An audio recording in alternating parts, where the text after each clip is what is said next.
DCM DK Shivakumar ಮತ್ತು ಮಾಜಿ ಸಚಿವ ಕೆಎನ್ ರಾಜಣ್ಣ ಭೇಟಿಯಾಗಿದ್ದಾರೆ. ಈ ಮುಖಾಮುಖಿ ತೀವ್ರ ಕುತೂಹಲವನ್ನು ಮೂಡಿಸ್ತಾ ಇದೆ. ಬೆಂಗಳೂರಿನಲ್ಲಿರುವಂತಹ ರಾಜಣ್ಣ ನಿವಾಸಕ್ಕೆ ಡಿಕೆ ಭೇಟಿ ಕೊಟ್ಟರು. ಈ ಭೇಟಿ ಬಹಳ ಕುತೂಹಲವನ್ನು ಹೆಚ್ಚಿಸ್ತಾ ಇದೆ. ಏನ್ ಚರ್ಚೆಯಾಗಿದೆ? ಅಪೆಕ್ಸ್ ಬ್ಯಾಂಕ್ ಚುನಾವಣೆಯ ವಿಚಾರವಾಗಿ ಚರ್ಚೆಯಾಯ್ತಾ ಈ ಭೇಟಿಯಲ್ಲಿ? ಎರಡು ಬಣಗಳಲ್ಲಿ ಗುರುತಿಸಿಕೊಂಡಿರುವಂತಹ ಈ ನಾಯಕರು ಈ ರೀತಿ ಭೇಟಿಯಾಗಿರೋದು ಕುತೂಹಲ ಮೂಡಿಸ್ತಾ ಇದೆ. ಚುನಾವಣೆಯಲ್ಲಿ ಎರಡು ಬಣಗಳ ನಡುವೆ ಪೈಪೋಟಿ ಇದೆ. ಡಿಸಿಎಂ ಡಿಕೆ ಮತ್ತು ರಾಜಣ್ಣ ಬಣದ ನಡುವೆ ಪೈಪೋಟಿ ಇರೋದು. ತಮ್ಮ ಆಪ್ತ ಎಂಎಲ್ಸಿ ರವಿ ಕಣಕ್ಕಿಳಿಸೋದಕ್ಕೆ ಡಿಕೆ ಪ್ಲಾನ್ ಮಾಡಿದ್ದಾರೆ.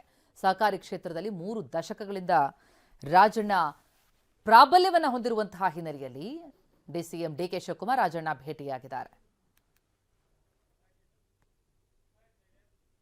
ಸಿಎಂ ಸಿದ್ದರಾಮಯ್ಯ ಹೈಕಮಾಂಡ್ ನನ್ನ ಪರ ಇದೆ ಅಂತ ಆತ್ಮವಿಶ್ವಾಸದಲ್ಲಿದ್ದಾರೆ. ಆದರೆ ಮಹಾನ್ ದೈವ ಭಕ್ತ ಡಿಕೆ ದೇವರೇ ನನಗೆ ಬಲ ಅಂತ ನಂಬಿದ್ದಾರೆ. ಇದರ ನಡುವೆ ಆಂಧ್ಲೆ ಜಗದೀಶ್ವರಿ ಸನ್ನಿಧಿಯಲ್ಲಿ ಡಿಕೆಗೆ ಶುಭ ಸುದ್ದಿ ಸಿಗುವ ದೈವವಾಣಿ ಹೊರಬಿದ್ದಿದೆ. ಕಾಂಗ್ರೆಸ್ ಪಟ್ಟದಾಟದಲ್ಲಿ ಹಾಗಿದ್ರೆ ಯಾರಿಗೆ ದೇವರವರ, ಯಾರಿಗೆ ಹೈಕಮಾಂಡ್ ಬಲ? ಎಕ್ಸ್ಕ್ಲೂಸಿವ್ ಸ್ಟೋರಿ ಎಲ್ಲಿದೆ ನೋಡಿ.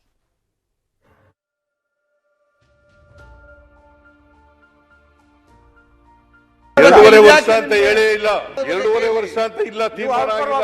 ಹೈಕಮಾಂಡ್ ನವರು ನನ್ನ ಪ್ರಕಾರ ನನ್ನ ಪರವಾಗಿ ಇರೋದು. 2.5 ವರ್ಷದ ಅಗ್ರಿಮೆಂಟ್ ಆಗಿಲ್ಲ. ಹೈಕಮಾಂಡ್ ನನ್ನ ಪರ ಇದೆ ಅಂತ ಅಂದ್ಕೊಂಡಿದ್ದೀನಿ ಅಂತ ಸಿದ್ದರಾಮಯ್ಯ ಸದನದಲ್ಲೇ ಹೇಳಿದ್ರು. ಇತ ಅಂಕೋಲಾದ ಆಂಧ್ಲೆ ಜಗದೀಶ್ವರಿ ಸನ್ನಿಧಿಯಲ್ಲಿ ವಿಶೇಷ ಪೂಜೆ ಸಲ್ಲಿಸಿದ್ದ ಡಿಕೆ 5 ವರ್ಷ ಇಲ್ಲ ಅಂತ ನಾವೇನು ಹೇಳಿಲ್ವಲ್ಲ ಅಂದಿದ್ರು. ಸಿದ್ದರಾಮಯ್ಯ ನನ್ನ ನಡುವೆ ಒಪ್ಪಂದ ಆಗಿದೆ, ಅದರ ಪ್ರಕಾರ ಹೋಗ್ತೀವಿ ಅಂದಿದ್ರು. ನಾನು ಯಾವತ್ತೂ ಅವರು 5 ವರ್ಷ ಇರಲ್ಲ ಅಂತ ನಾನು ಹೇಳಿಲ್ವಲ್ಲ. ಹೈಕಮಾಂಡ್ ಅವ್ರ ಪರ ಇಲ್ಲ ಅಂತ ಹೇಳಿಲ್ಲ. ಅವ್ರ ಹೈಕಮಾಂಡ್ ಇರೋದಕ್ಕೇ ಅವ್ರು ರಾಜ್ಯದ ಮುಖ್ಯಮಂತ್ರಿ ಆಗಿರೋದು. ಪಕ್ಷ ನಿರ್ಧಾರ ಮಾಡಿರೋ ಪ್ರಕಾರ ಅವ್ರು ಇದ್ದಾರೆ. ನಾನು ಅವರಿಬ್ರು ಒಪ್ಪಂದಕ್ಕೆ ಬಂದಿದ್ದೀವಿ. ನಮ್ಮ ಹೈಕಮಾಂಡು ಒಂದು ಒಪ್ಪಂದಕ್ಕೆ ತಂದಿದೆ. ಆ ಪ್ರಕಾರ ಇಬ್ರು ಮಾತಾಡಿದ್ದೇವೆ, ಇಬ್ರು ಅನೇಕ ಬಾರಿ ಹೇಳಿದ್ದೇವೆ. ಆ ಪ್ರಕಾರ ಇಬ್ರು ನಡ್ಕೊಂಡು ಹೋಗ್ತೇವೆ. ಯಾವ ಒಪ್ಪಂದ ಅನ್ನೋದನ್ನ ಸ್ಪಷ್ಟವಾಗಿ ಹೇಳದ ಡಿಕೆ ತಮ್ಮ ಬೇಡಿಕೆ ಈಡೇರಿದ್ದಕ್ಕೆ ಬಂದು ಜಗದೀಶ್ವರಿ ಆಶೀರ್ವಾದ ಪಡೆದಿದ್ದೀನಿ ಅಂತ ಹೇಳಿದ್ರು. ಕಳೆದ ಬಾರಿ ಸಿಕ್ಕಂತೆ ಈ ಬಾರಿ ಏನಾದ್ರೂ ಡೇಟ್ ಸಿಕ್ಕಿದ್ಯಾ ಅಂತ ಕೇಳಿದ್ದಕ್ಕೆ ಮಾರ್ಮಿಕ ಉತ್ತರ ಕೊಟ್ಟಿದ್ರು. ಅದು ನನ್ನ ಇಷ್ಟ ನೆರವೇರ್ತು. ಆ ತಾಯಿಗೆ ಮತ್ತೆ ಬರ್ತೀನಿ ಅಂತ ನಾನು ಬೇಡಿಕೆ ಮಾಡ್ಕೊಂಡಿದ್ದೆ. ಸೊ ಈ ಸಂದರ್ಭದಲ್ಲಿ ಬಂದು ಭೇಟಿ ಮಾಡಿ ಆ ತಾಯಿಗೆ ನನ್ನ ನಮನವನ್ನು ತಿಳಿಸಿ ಆಶೀರ್ವಾದ ಮಾಡು ತಾಯಿ ನನಗೆ ಅಂತೇಳಿ ಕೇಳ್ಕೊಳ್ಳಿಕ್ಕೆ ಬಂದಿದ್ದೇನೆ. ಸೊ ಬಹಳ ಸಂತೋಷದಿಂದ ಹಸನ್ಮುಖನಾಗಿ ಇಲ್ಲಿಂದ ನಿರ್ಗಮಿಸ್ತಾ ಇದ್ದೇನೆ. ಅದೆಲ್ಲ ನಾನು ಹೇಳಕ್ಕೆ ತಯಾರಿಲ್ಲ. ಆ ತಾಯಿಗೆ ನನಗೆ ಇರೋಂಥ ವಿಚಾರ, ಭಕ್ತಂಗೂ ಭಗವಂತನಿಗೂ ಇರೋಂಥ ವಿಚಾರ. ಸೊ ತಾಯಿ ನನಗೇನು ಹೇಳಿದ್ದಾಳೆ, ನಾನು ತಾಯಿ ಹತ್ರ ಏನು ಮಾತಾಡಿದ್ದೀನಿ, ನಮ್ಮಿಬ್ರಿಗೆ ಬಿಟ್ಟಿದ್ದು. ಸೊ ಗಣೇಶನ ಹತ್ರ ಏನು ಪ್ರಾರ್ಥನೆ ಮಾಡಿದ್ದೀನಿ, ಮಹಾಬಲೇಶ್ವರ ಹತ್ರ ಏನು ಮಾಡಿದ್ದೀನಿ, ವೀರ ಗಂಗಾಧರ ಹತ್ರ ಏನು ಪ್ರಾರ್ಥನೆ ಮಾಡಿದ್ದೀನಿ, ಅವೆಲ್ಲ ನಮಗೆ ಮಾತ್ರ ಬಿಟ್ಟಂತ ವಿಚಾರ.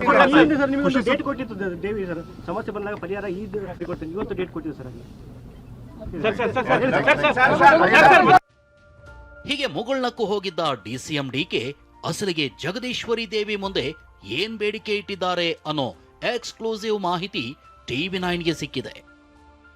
ಒಟ್ಟು 3 ಬಾರಿ ರಾಜಕೀಯದ ವಿಚಾರವಾಗಿ ಹಾಗೂ 1 ಬಾರಿ ಕೌಟುಂಬಿಕ ವಿಚಾರವಾಗಿ ಡಿಕೆ ಜಗದೀಶ್ವರಿ ಸನ್ನಿಧಿಯಲ್ಲಿ ಪ್ರಶ್ನೆ ಕೇಳಿದ್ದಾರೆ.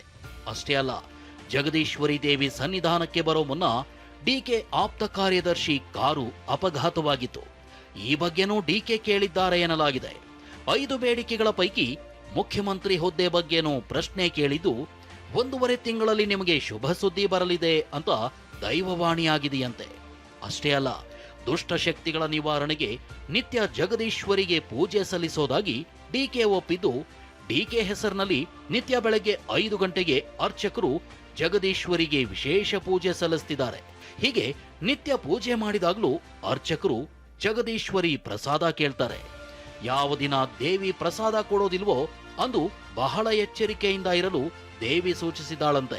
ಅಷ್ಟೇ ಅಲ್ಲ, ಸಿಎಂ ಆಗೋವರೆಗೂ ಪ್ರತಿ ಹೆಜ್ಜೆಯನ್ನ ಯೋಚನೆ ಮಾಡಿಡುವಂತೆ ದೇವಿ ಸಲಹೆ ನೀಡಿದ್ದಾಳೆ ಅಂತ ಗೊತ್ತಾಗಿದೆ. ಈ ಮಧ್ಯೆ ಗೋಕರ್ಣದ ಗಣಪತಿ ದೇಗುಲದಲ್ಲಿ ವಿಘ್ನ ನಿವಾರಕ ಬಲಗಡೆ ಹೂ ಪ್ರಸಾದ ನೀಡಿದ್ದಾನೆ.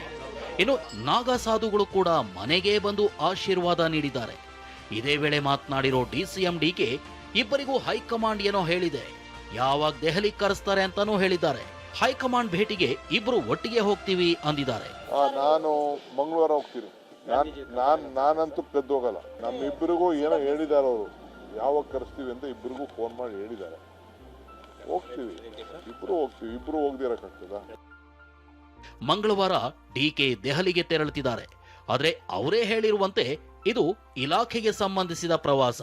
ಆದ್ರೆ ದೆಹಲಿ ಹೈಕಮಾಂಡ್ ಅಂಗಳವೇ ದೇಗುಲ ಅನ್ನೋ ಡಿಕೆ ವರಿಷ್ಠರನ್ನ ಭೇಟಿಯಾಗ್ತಾರಾ ಅನ್ನೋದು ಕುತೂಹಲ ಮೂಡಿಸಿದೆ. ಕಾರವಾರದಿಂದ ಸೂರಜ್ ಜೊತೆ ಈರಣ್ಣ ಬಸವ, TV9 ಬೆಂಗಳೂರು.